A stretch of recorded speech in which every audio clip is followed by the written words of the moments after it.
I'm now watching Lubba Dubba with Slim. Oh no, children should not. Should not be anywhere near this man. What is happening here?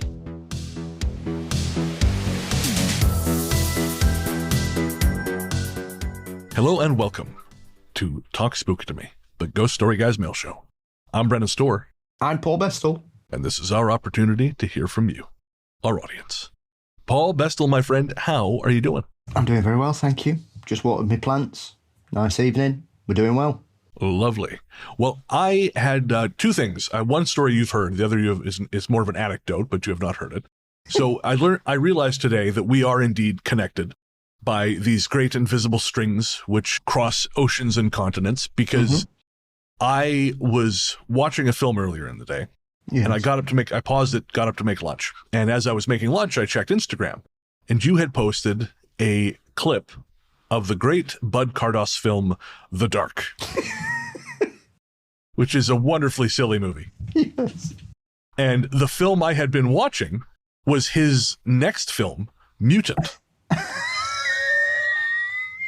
starring the brilliant Wings Hauser. I mean, it could just be that we're dorks in the same way, but I choose to believe we are connected under the skin. How strange. And then, of course, this story you heard on yesterday's Patreon live stream, but I got to share this to get it out of myself, to purge it with the general audience. Of course, yesterday I was bullied. Terribly, terribly bullied. And I may never recover. Now, I'll tell you what happened, folks. I went to get some groceries, and I pulled into the parking lot right next to the island where there's a tree and some grass. And I saw a goose sitting on the grass. And I thought, okay, that's Goose. I won't bother Goose. I parked, 5-10 feet away from it. Got out of my car, and I hear this hiss. And I look, and there's another fucking goose, and it is right by my feet. And then he started charging at me, like kind of pump faking, like a bully who's about to give me a wedgie. And I actually had to get back in the car, move about 10 feet ahead, get out, and then he rushed me again, the little bastard. And folks, I don't know if you know this, the geese can really fuck you up. Canada geese can really, really fuck you up. And I had to get back in the car.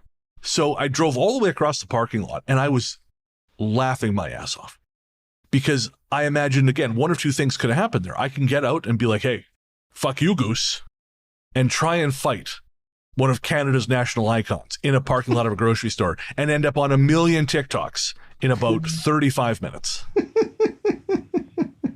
Or I can let the bird win and just move across the parking lot, and that's exactly what I did. I'm like, nope, I'll go away, and drove all the way across the parking lot, got out, and he basically did like the 2 fingers to the eyes, pointing at me, like Bolo Young in Bloodsport, you are next. So yeah, got bullied by a goose.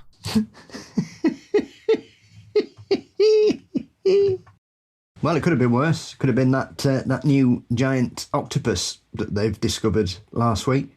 Oh, I don't like this at all. Where? Yeah, they've found a skeleton. Well, it's the largest octopus ever discovered so far. I think it's 19 meters.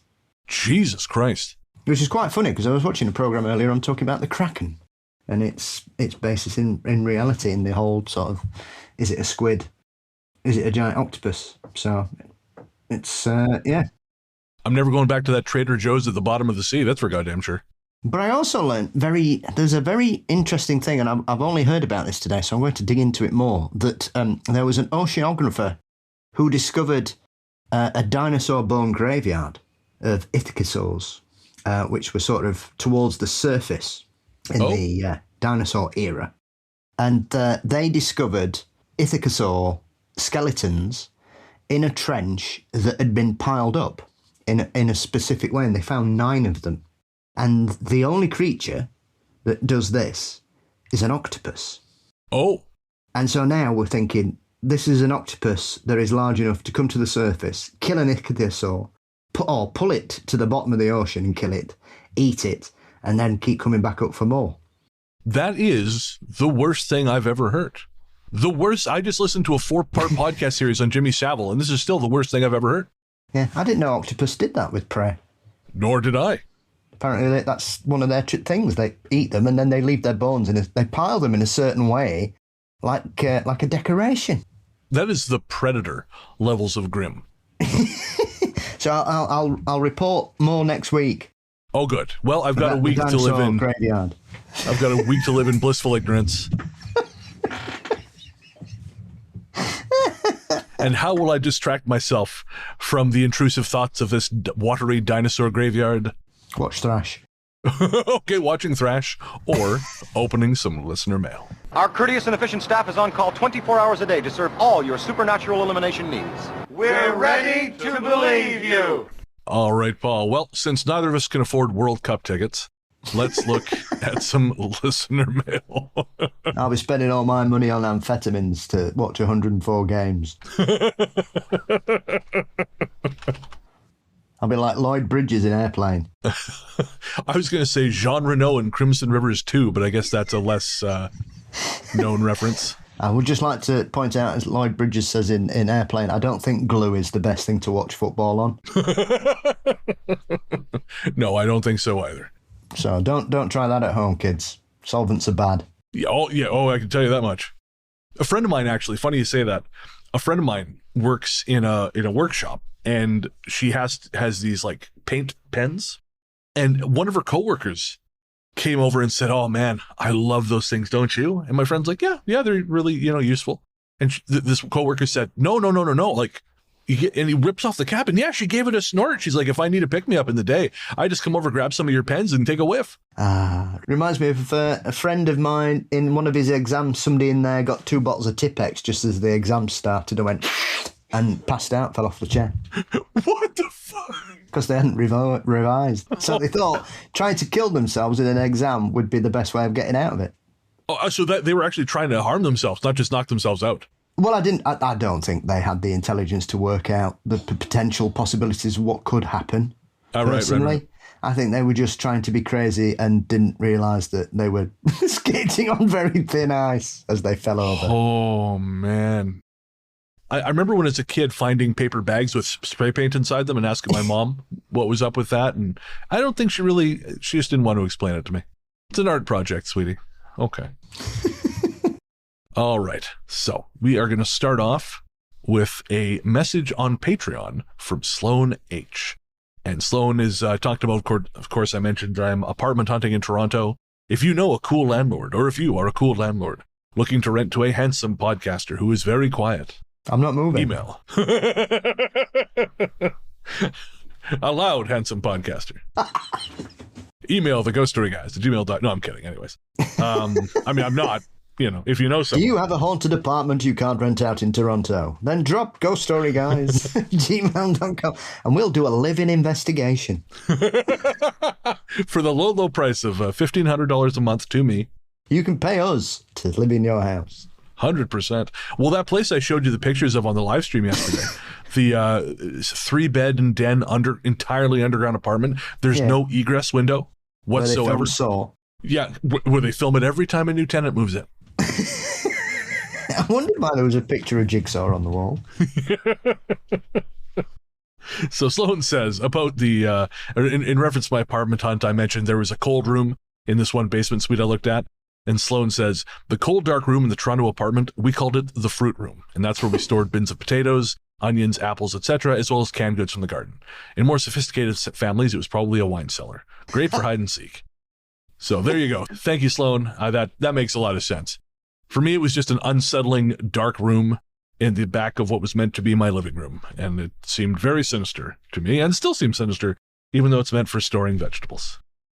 It looked like I know vegetables are sealed in tins. It just looked, I don't know. I wouldn't want to eat anything that was stored in that place. Actually, there was one place I saw today. It had, I assume, an air conditioner of some kind. It was, again, another basement apartment. They have this lovely, expensive walkthrough that the realtor put together. So you can kind of move through it almost in, 3D. The hose on that air conditioner had so much grime, you'd think it had just escaped prison. Like it had just full on Rita Hayworth in the Shawshank Redemption dug its way out under the fence and popped back up. It was filthy. I thought you didn't want to just hit that with some compressed air while they're doing the walkthrough? No. We want you to know you're going to be breathing in mold spores from the moment you enter the door. Anyway, so thank you, Sloan. That's very interesting. It never occurred to me. I actually had a cold room in my basement in Revelstoke. I just didn't make the connection. Next up, Heather Ravahana's Keeper says, I'm so woefully behind on listening to the podcast, so I just came across this today. I adore that you and Paul are anti-ICE, as if I didn't know already from the anti-fascist stance. I'll get caught up sometime, but in the meantime, you guys keep being glorious. Thank you, Heather. Yes, thank you very much. That was on Blue Sky. Heather sent me that. And it's, again, it was unpopular with some people, but I'll tell you what, folks, I don't care how you feel about immigration. You got masked men on your streets with guns, and they can disappear whoever they want based on vibes. That's not policing. That's an occupying army. Yes, I'm glad nobody in popular culture is mirroring that in a hard-hitting superhero drama. Yeah, that was kind of odd how that all synced up. The second season of Daredevil and The World. I mean, I guess this, it's not hard to see where things are going. I'm really digging it. I think I've seen, been up to episode, quarter of the way through episode 6. I had to stop it, but I'm loving it. Apparently viewership is way down, but it's a shame because it's really great. What do you think of Daredevil season 2, folks? Email us, ghoststoryguys@gmail.com. Is it better than Thrash? I think getting attacked by that giant octopus would be better than Thrash. I'd rather be eaten by octopus than watch that again. You're really selling me on it. Yeah, I mean, you've got to watch it because it's dreadful, but it's at least it's funny because it really thinks it's great and it isn't. Whereas Under Paris is just shit. Yeah, no, that was not great. Can't wait for the next one. Like a sequel to Under Paris or the next shark They movie? are making a sequel to Under Paris. Really? Yeah. No, I don't understand why either. It's like Now You See Me 2, the sequel nobody asked for. It's one of those films, isn't it? That just, who's making this? Who is watching this? And then they made a third one. And we're like, hang on, what is going on here? Now they're doing a stage tour. What? Really? For a franchise nobody watches? What the fuck is going on? Yeah, the third one came out of left field because the first one, I liked the first one well enough. It's fine. I never bothered with the second one. But apparently the second one did big business in China. So that's why it was considered successful, as it made solid money in China. But then so much time passed. The Chinese box office is very different now. They have their own blockbusters now, so they don't need the American stuff as much, and it might sound kind of goofy, but they've actually come a long way in a short amount of time in terms of their blockbuster entertainment. So they've got their own stuff, and American films make a fraction there of what they used to. So the third one came out, that one struggled to make it to profitability, but apparently it was enough to get a fucking stage show. Yeah, but that's the thing. They're not doing it in China. They're doing it where nobody's watched the fucking films. Nobody cares. So yeah, thank you, Heather. We appreciate that very, very much. And when you do finally get caught up, hello, and we hope you're well. I've actually had that from a few listeners say they're behind in the show, and so I have to imagine there's a lot of folks who are hearing some of this stuff for the first time well after it happened. Well, we need a list, and we'll go around and find out what they're fucking doing. That's right. Just go knock on some doors. Like Jay and Silent Bob. All right. So next up is from, of course, it's from our man in Germany, Tord. So Tord says, "Hi, Ghost Story guys. I'm not very familiar with Freiburg and Breisgau myself. Freiburg actually has its own ghost walk." And of course, we'd asked Tord about this on a previous episode. He says, "Freiburg actually has its own ghost walk, which suggests there's a decent body of local lore to draw from. There are also some recent publications on the topic. For example, Uwe Schellinger and Michael Nahm, 2024, Freiburg's Ghosts, Hauntings and Spirits in the City from 1800 to the Present Day. A Sourcebook and Reader, new edition, 2024. It's only available in German, but it seems to be a comprehensive collection of historical cases and reports. More broadly, the Black Forest region is rich in folklore, especially stories about witches, giants, and a ghost train.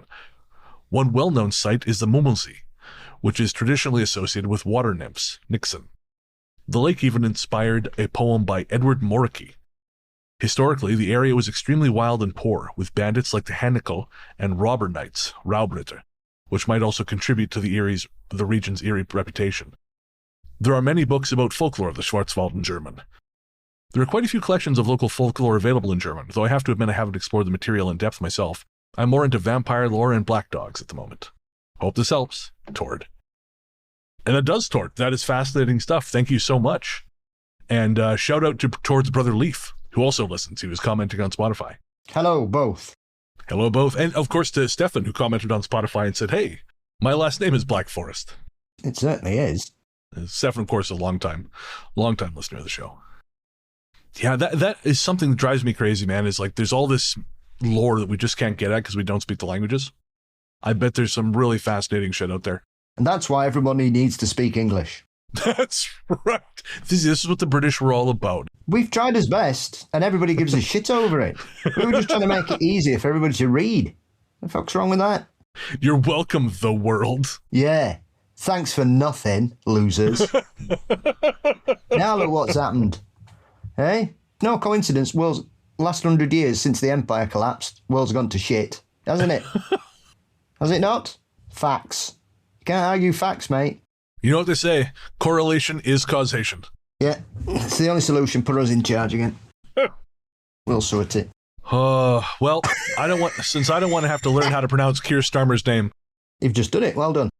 Well, as I celebrate my newfound victory, we are going to take a quick break for some ads. Hurrah!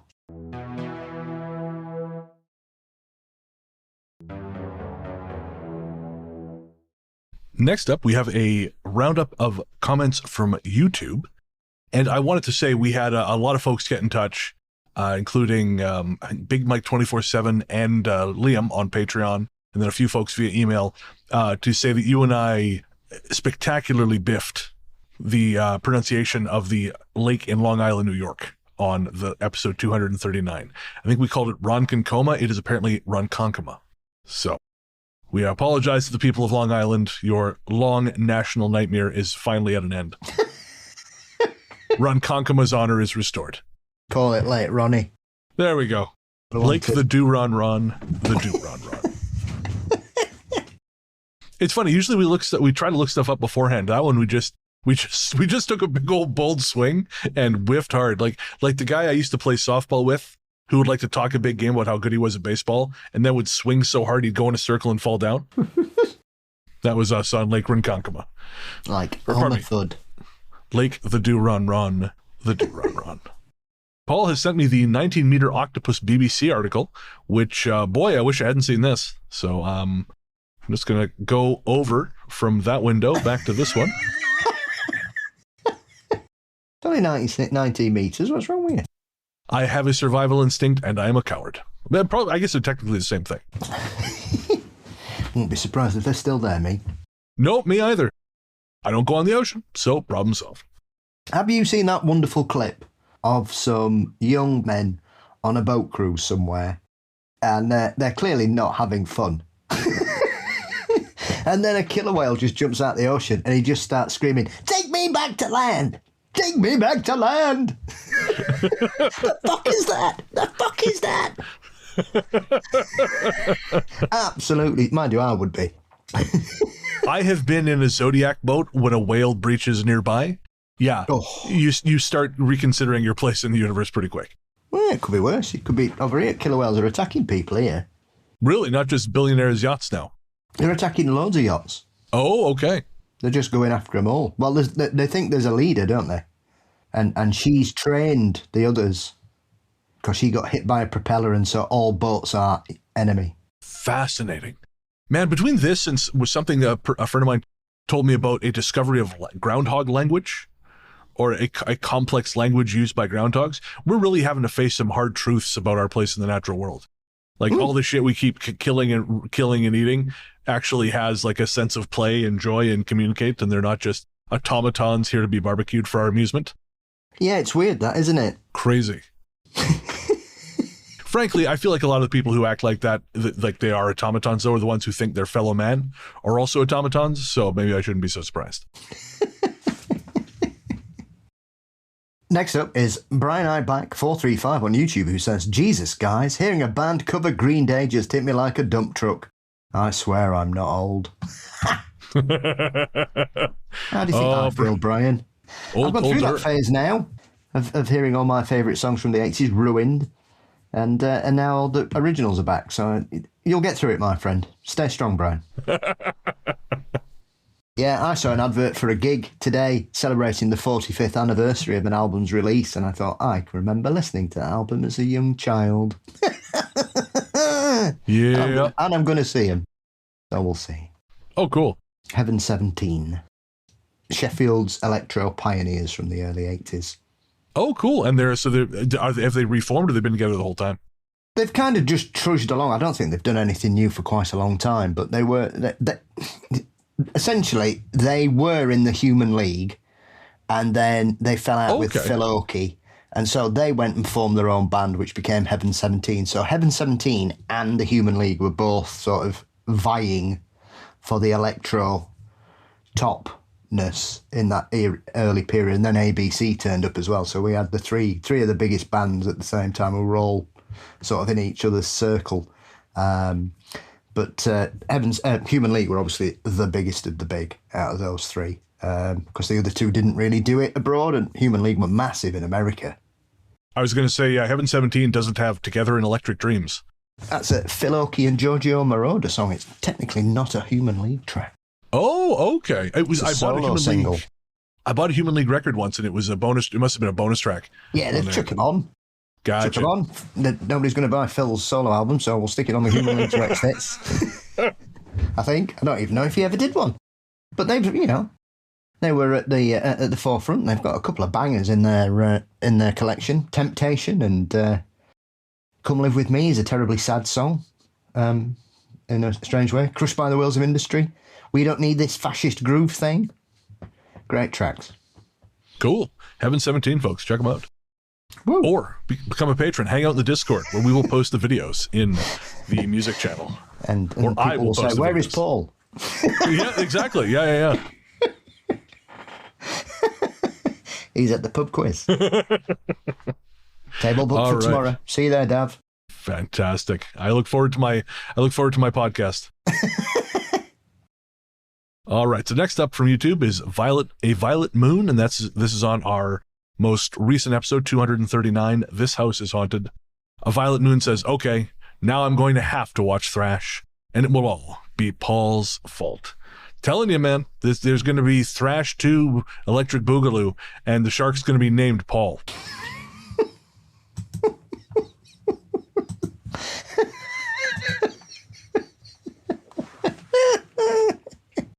Hey, telling you, I'm just here doing the God's work, you know? I'm just imagining you pulling off your Paul mask and you're just Netflix underneath. I would have gotten away with it too if it wasn't for you kids. Pull it off and it does the da-dum, da-dum. Yeah, exactly. Da-dum. So next up is from Embodying PT, who says, Slim Goodbody had a show on PBS in the 1980s. I had no idea the actor went to schools too. That would have been wild. I didn't know who he was until somebody brought him up, Bren. And so I've learnt that Slim Goodbody made his first television appearance on a very strange show called, is it Captain Kangaroo or something? Oh, yeah, Captain Kangaroo. That's where Slim Goodbody made his first appearance, apparently. No kidding. Yeah.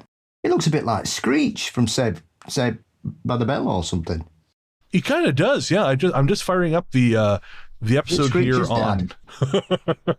It's actually Screech. He faked his own death. I would not be surprised. I'm now watching Lubba Dubba with Slim. Oh no, children should not be anywhere near this man. What is happening here? It's too disturbing even for British kids. Wow. Yeah, the spirit of the rails or whatever that was killing kids in those PSAs that you guys had is nothing compared to this. The spirit of dark and lonely water. This looks like one of the, you know how they used to do video dating?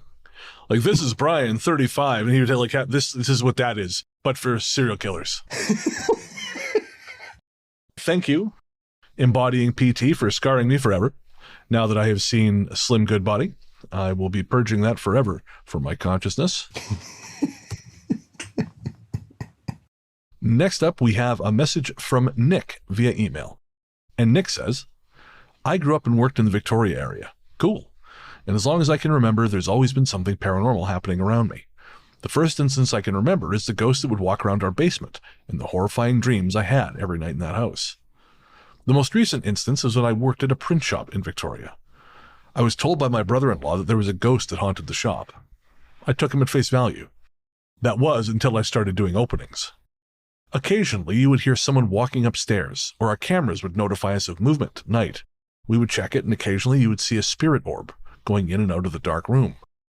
One morning, I was getting the coffee started, and I heard a loud knocking on the door to the dark room. Checked the room, and no one was there. This is a heavy wooden door that isn't easy to move either. The time that gave me the heebie-jeebies was the time I was working on a screen in the dark room, and I felt my shirt push in and a hand on my back. I thought it was my brother-in-law messing with me. So I turned around, and the tarp was moving, but the heavy door was still closed, and he was across the building at his desk.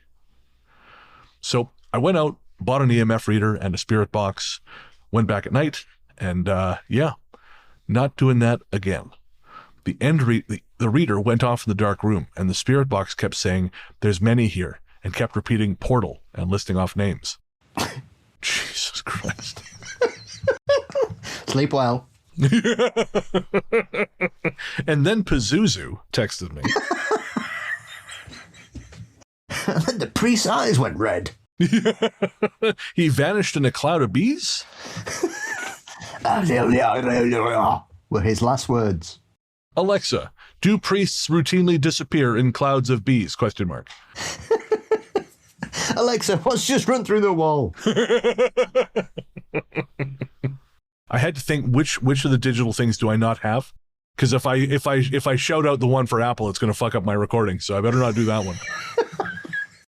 Well, we've got one, and it just doesn't want to talk to us anymore. Really?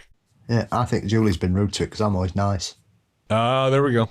I always say please and thank you because I've seen Terminator. I do the same thing whenever I check the weather. Thank you. Just in case. They'll remember. I had to get out of the way of a robot today. Really? Yeah, we've got food delivery ones around our end. Crazy. I didn't realize those were actually real. I thought that was a joke.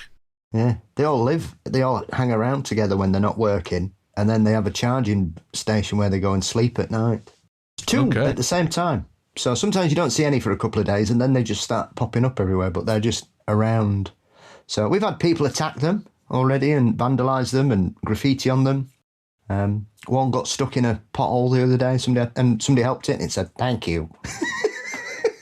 Boy, oh boy. Still nicer than cyclists. Anyway, move on. I will say I'm conflicted on those because I was a delivery driver. It is a shitty job. The money's bad. It beats the shit out of your car. They keep changing the algorithm to fuck you over more and more. So I think, okay, maybe it's nice that you're not getting abused, but I just think, no, that's less money going to people, full stop. Yeah, it's a double-edged sword, isn't it? Yeah. And Very they're not dropping the price any because they're saving on wages. If anything, they're probably taking more from the restaurants. Yes, I've yet to have anything delivered. Well, I don't think I've been food delivered by a robot. I've been a cyborg. I don't know. I don't live with them. Anyways, I should finish Nick's message here. So the reader went off. The priest disappeared in a cloud of bees. Heavily contemplated getting a humidifier and filling it with holy water after that. That's smart. I agree. There were many more instances like this that happened over the next year I was at the job. I've since left and work in property maintenance with a lot of buildings being old buildings. So let's see if I get any more paranormal instances. Thanks again, guys. Love your podcast, Nick. So thank you, Nick. I always love hearing that people from Victoria are still listening to the show. And I would love to know privately, if you want, which printer that is. Because I can think of one that always looked haunted. But it's that thing where I don't know if it's just because the building was creepy or not. It's the one where the priest disappeared, mate. Right, of course. Yeah. The one with all the bees flying around it. Some of that giant hive in the attic. If you listen closely, it's like they're talking to you. If I had a nickel for every time the bees talked to me, Paul, they'd let me out of this institution.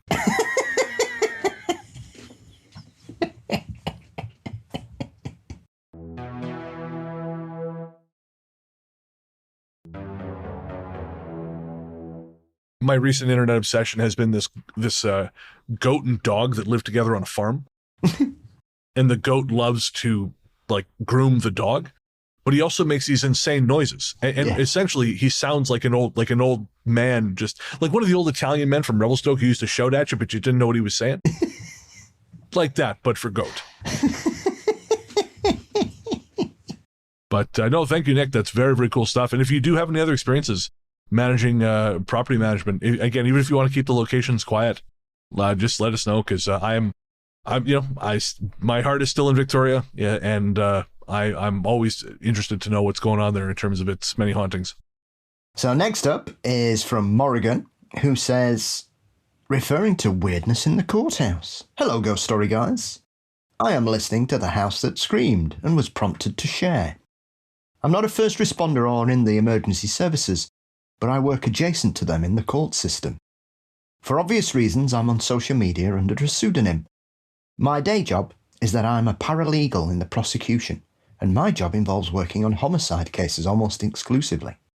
I have had many, many experiences surrounding my files, their tragic untimely deaths, and the sheer brokenness of the people involved. About 15 years ago, we were in the midst of a jury trial where a young First Nations man was brutally tortured and ultimately killed. 3 other men, all First Nations themselves, were accused of the killing and was standing trial. One of the accused, L, had disappeared after the murder and hid out with his aunt on the reserve near town. The police had tracked down Auntie and brought her to the courthouse for the purpose of basically timelining L's movements after the senseless killing. We were on a 15-minute court break in a small prep room. The Crown prosecutor, detective, myself and Auntie were there, answering her questions and helping her out with her nerves. The poor lady was so scared. I admit I was not paying super close attention as the Crown asked their questions. Without any warning, I heard a male's voice in my head say, "Ask her about his nightmares."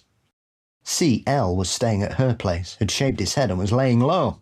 So I just asked, "Hey, did L ever tell you you've had any bad dreams?"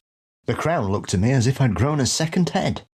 Auntie looked at me and said, "Oh yes, he was freaked right out, would wake up screaming that demons were chasing him.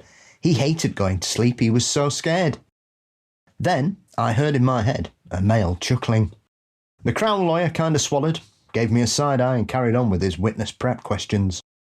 5 minutes later, Auntie was on the stand answering questions with the jury paying close attention. Lawyer asks her, "Did L ever had any bad dreams?" The defence counsel was like, And the auntie told the jury the same thing she told us earlier, and the jury made careful notes. Suffice to say, L was convicted, and that Crown lawyer looked at me weirdly until he left the office to pursue insurance law. I'm convinced that was our victim haunting the shit out of the guy who killed him. I hope so. Oh, I hope so too, Morrigan. Thank you so much for sharing that with us. And I tell you, man, it's shit like that that keeps me coming back to the paranormal. Yeah, brilliant. You know, for every huckster out there who's saying this table is tipping and my basement is there's like a leak in my basement and that means it's demons. You get something like this coming from a reasonable person where you can't explain it any other way. Morgan, if any other experiences come up, or if there's any other you want to share, we would absolutely love to hear them. That is very, very cool stuff. All right, we have one more message. Before we get there, I was going to say I went to go see the film Mother Mary last night, speaking of ghost stories. And it is very good. It gets a little fractured and weird at the end. I think it became one of those things where they kind of got so into what they were doing, they forgot that we don't know all the extra shit that's in their heads. Yeah. Yes. But it's really good. It's a new film from David Lowery, who made The Green Knight and A Ghost Story. And very, very good stuff. It's got it's mostly just Anne Hathaway and Michaela Cole, and I wasn't familiar with Michaela Cole, but she is fantastic. Yeah, she's done a few bits and bats over here. She's done a couple of shows for the BBC. And she in Wakanda Forever. She played one of the guards. So she's building it. She's a brilliant scriptwriter and a fabulous actor. So glad to see she's continuing on her ascent to the top, because she's a very talented lady.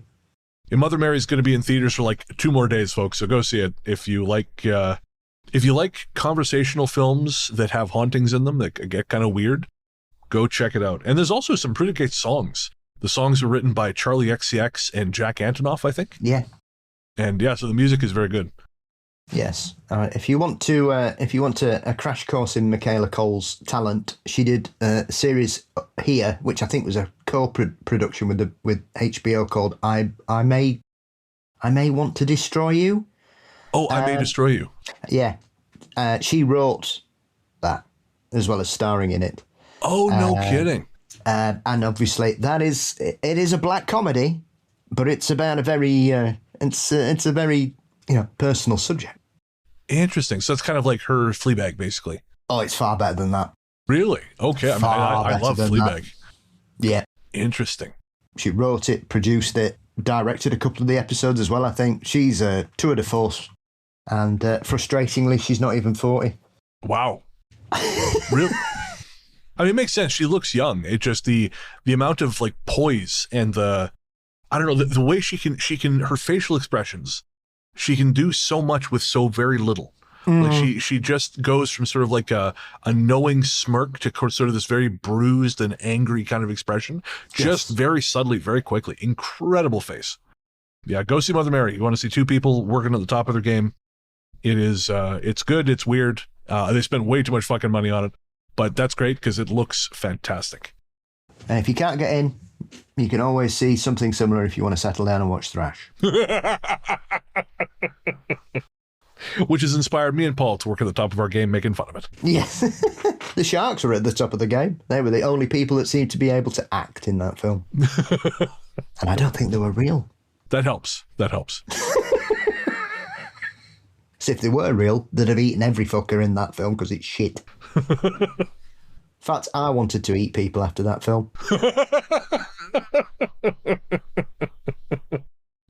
Nick and I were going to watch a movie at the weekend, so I'm going to suggest Thrash because I don't think she's seen it yet.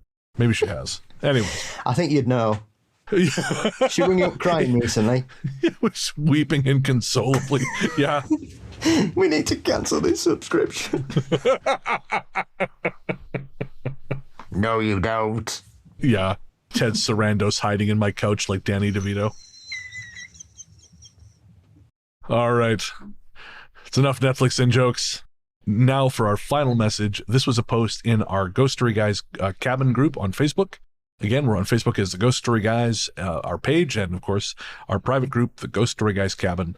This comes from Ron Hansen, and he says, long-time lurker, first-time poster. My wife, Jo, is a contributor to this group and suggested I share this post with y'all. Now, bit of a backstory. I'm a skeptic. Sure, I've seen things, heard things, and have had experiences that should make me think otherwise, but here we are. I've had those woo-woo moments, but usually dismiss it. Jo is more woo-woo accepting than I. Today was difficult. We just had to say goodbye to a dear friend, fur baby, piece of our hearts, Molly. We adopted a black lab Chesapeake Bay Retriever 16 and a half years ago. She was 3 months, 3 weeks old when we found each other, and there was something about her that just drew her towards us and us to her. She was very close to her mama, but was just the biggest sweetheart to her entire family. To sum up the bond, all the experiences, love, and trust that went both ways is impossible. The reason I'm mentioning any of this is to paint a picture, to set a scene. Today was the day every pet owner dreads. We brought her and her bed to the vet to say goodbye, staying with her through the entire ordeal, making sure she was not alone. We held her paws, sang to her and soothed her, and cried together. And Ron, I thank you for doing that. I know some folks can't be there when the time comes, but I think it's important. And good on you guys for powering through and being there. When everything was done and our emotions were very raw, we were packing up the few things we brought. Molly was still on a blanket on the floor. I looked at her for a second, then looked away to pick up some things, and in the corner of my eye I saw a black form walk quickly between the spot Molly was on the floor and the door to the exam room. Oh, did I mention I'm a skeptic? I didn't say anything. I had to process it. We both got to the car, both of our hearts hurting terribly. My amazing wife was telling me about how hard it was to lose our girl. She paused, and I took that time to describe what happened before the fog and filter of doubt diluted the importance of it. What I saw was our Molly Moo spirit, clearly walking out of the treatment room, telling Mom and Dad, it's okay. She understands why we had to do it, and will we please hurry up and get to the car, so we can all go back home. That knowledge, That sight given to a devout skeptic who was looking for a practical reason for what I saw helped bring comfort to two people that needed it, to know that she would be okay. And Ron and Joe have included a picture of Molly here at the bottom. She was a beautiful girl, and I am sure that wherever she is happy and waiting for you. Yes, I saw that on the group, and I just want to say that's a beautiful story to share with us, Ron. It really means a lot that you've taken the time to share that with us. I know we're a very welcoming bunch, but thank you, because not everybody's can do that. And having had the same thing, there is nothing there is nothing in this world that can prepare you for having one of your pets pass in your arms at all. I don't care how hard or tough or strong or whatever you think. Yeah, that's when you realise just what love really is, I think. I remember when I had to let Rolf go, and the most pressing thing on the matter was that they fetched out a fucking Manchester United towel for us to sit on, and I said, I'm not letting my dog go on that shit. So we had to wait 5 minutes while they found another towel. I thought I'd be fucked if I'm letting my dog go on that. Oh, man.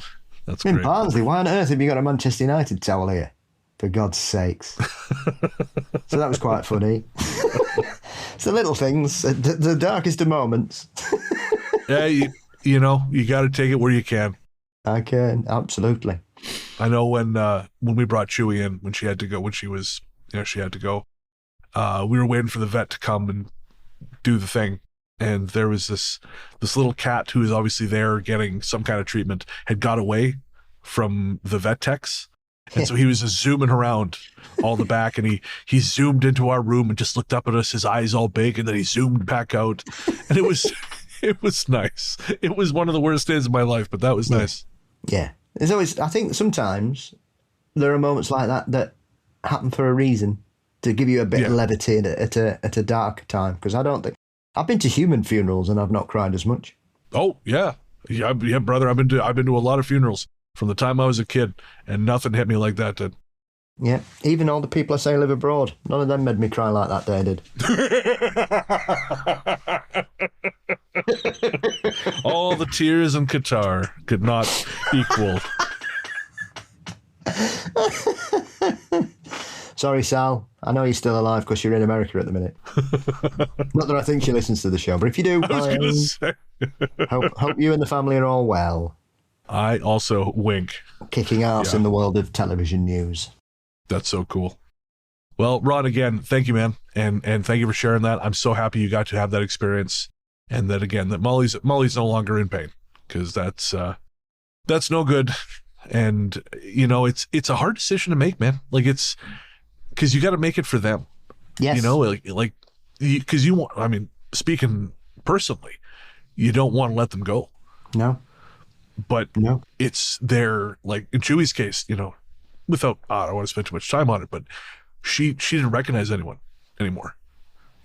She got dementia, and she was just scared all the time. She didn't know where she was. She didn't know who we were. She recognized me that entire trip back for my birthday last year. She recognized me once, and it was, yeah. And even now, I sometimes, I feel bad sometimes, maybe there was something else I could have done, some other solution. But in the end, there isn't one. But you want, right? And it's a thing. I think it's as much for us as it is for them. So again, I salute you guys, Ron. Absolutely. It's tough. Like you say, it's a battle for anybody between being selfless and being selfish. Because the final act of knowing when you've got to let a pet go is the ultimate act of selflessness, I think. When you have to send them to Qatar, so to speak. Yes! Or to live on a farm with someone. As they used to tell children in the old days. So, yeah, the dog's gone to live on a farm. Has it? I don't think it has. Thanks, parents. But it's also, like you say, you've got to battle with that selfishness because you don't want to go. You're selfish. It's the worst thing about pets is, unless you own a tortoise, most pets, if you get 15 years, you're doing really, really well. As with anything, though, I think it just shows you animals are just, they love us unconditionally. And I think, especially the way the world is these days, anybody who's got a pet, be it a lizard or a snake or a rat or a dog or a cat or whatever you've got, right? Because I always hate it when people say, oh, I'm an animal lover.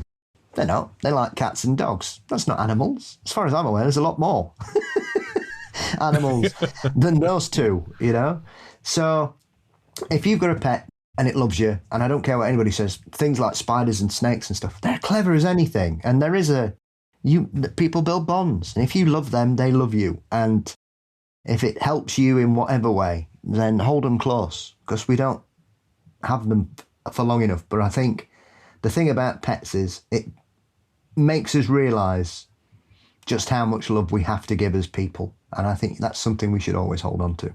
Yeah, man. And don't be stingy with it. You don't got to be stingy. Love people, within reason, of course. That's the official Ghost Story. Yeah. Keep it respectful. Yeah, but love with your whole heart, man. Don't be cool. Don't be ironically detached. A court case. Yeah, also don't be pulling us into a court case. We're both very poor. To love everybody, so I've just been hugging people in the bus station. Well, we didn't tell you to do that, did we? Brian, stop it. Brian, I'm explicitly telling you not to do that. There will be no bus station hugging on account of the Ghost Story guys. That's my gig. Don't muscle into my territory. But no, really though, like it's, especially now, I just think about this more and more. I think we live in such an ironic, detached age. Everything is filtered through our phones. Everything is filtered through electronics. And we're so afraid to be seen intensely loving because everyone else is pretending like they don't want that too. I just think there's no time. There's no time for that bullshit. We have run out of runway for being coolly detached. Love everything with your whole fucking heart. And if you do it enough, other people are going to catch on to. And even if they don't, you'll be having the full experience of humanity, like a Meatloaf song without having to put up with that guy. And it's going to be great.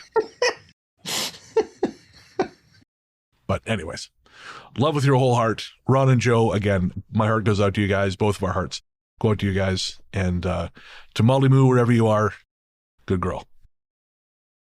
All right. Well, that's going to do it for this episode of Talk Spooky. Thank you so much to everyone who wrote in to our email address, ghoststoryguys@gmail.com, who filled out the form on our website at ghoststoryguys.com, to people who commented on Instagram, where you can find us as The Ghost Story Guys, for people who commented on Facebook, where we are The Ghost Story Guys Podcast as a page, or The Ghost Story Guys Cabin as a private group, for everyone in the Ghost Story Guys Discord, which you can get access to for as little as $1 a month at patreon.com/ghoststoryguys. You can also click the link in the show notes. To everyone who sent us messages on Reddit, where we are r/Ghost Story Guys Podcast, thank you all so very, very much. We could not do this without you. Paul, my friend, where can everyone find you online? You can find Mysteries and Monsters lurking on the internet, on most social media platforms and all podcast sites. Fabulous. I'm Largely the Truth on Threads, Instagram, Blue Sky, and Letterboxd. And you can find my horror fiction show, Fear Daily, co-authored with Brandon Scheck Snyder, everywhere fine podcasts live, as well as listen to me narrating audiobooks over on Audible. And of course, it would hardly be an episode of Talk Spooky without a song. This time around, I am thrilled to announce the returning of a very, very early guest on this show. He is a great dude, someone who I've gotten to know through social media over the years, Darko Richards. He is from the great city of Miami, and Darko is back with his latest single in some time, Light Gravity, featuring Jamie Wiltshire. Hell yeah. Darko, again, really, really great dude. I have known him close on 10 years now, actually. And just a talented musician. His first album, I think his first couple albums actually are no longer available online. But check out his other stuff, guys. It is really great. Some fantastic dance music. He's also done music under a bunch of other names, and all of which are escaping me at this point. But he's a talented guy who's really involved with the Miami music community, helping get even more talented artists seen. So proud to play Darko's latest track. Again, it is called Light Gravity, featuring Jamie Wiltshire. If you like what you hear, check the link in the show notes or head to darkorichards.bandcamp.com or search for Darko Richards wherever you stream your tunes. We will be back next week with episode number 240. But until then, we will leave you with Darko Richards featuring